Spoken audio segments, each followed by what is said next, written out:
In 1928, a young boy disappeared from Los Angeles, and what happened afterward became one of the most disturbing mysteries in American history.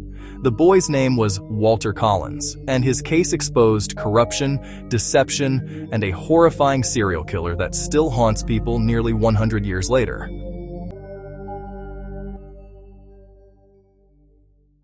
On March 10, 1928, 9-year-old Walter Collins was left home alone, while his mother, Christine Collins, went to work. When she returned later that evening, Walter had vanished without a trace. Panic spread quickly as police searched the city, but there were no clues, no witnesses, and no sign of the missing boy.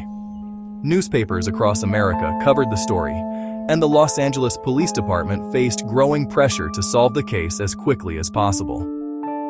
5 months later, police announced that Walter had been found alive in Illinois.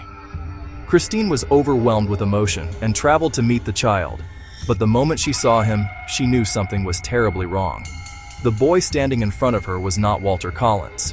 She told officers immediately that the child looked different and was shorter than her real son. She even pointed out differences in his facial features and dental records. But instead of investigating further, police accused Christine of refusing to accept her son because she was a bad mother. The LAPD was desperate to avoid public embarrassment after months of failure, so they insisted the case was solved. They pressured Christine to take the boy home and publicly pretend everything was normal. When she continued speaking out, authorities took an unbelievable step.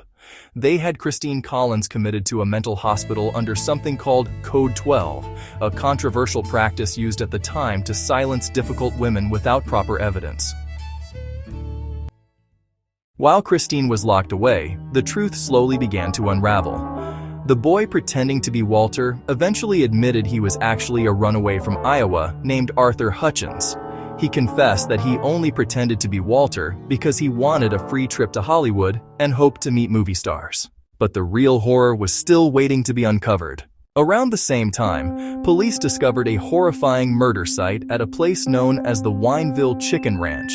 The property belonged to Gordon Stewart Northcott, a sadistic serial killer responsible for kidnapping and murdering young boys. Investigators soon believed Walter Collins may have been one of his victims. Northcott's own mother later confessed to murdering Walter Collins with an axe, and she was sentenced to life in prison. Gordon Stewart Northcott himself was eventually executed in 1930 for multiple child murders. However, Walter's body was never found, and because there was never any physical evidence confirming his death, some people continued to believe he might have escaped and survived. Christine Collins spent the rest of her life searching for answers about her son. She never stopped hoping Walter was alive somewhere. The case later became one of the biggest scandals in Los Angeles history and exposed deep corruption inside the LAPD. Even today, nobody truly knows what happened to Walter Collins, and his disappearance remains one of America's most chilling, unsolved mysteries.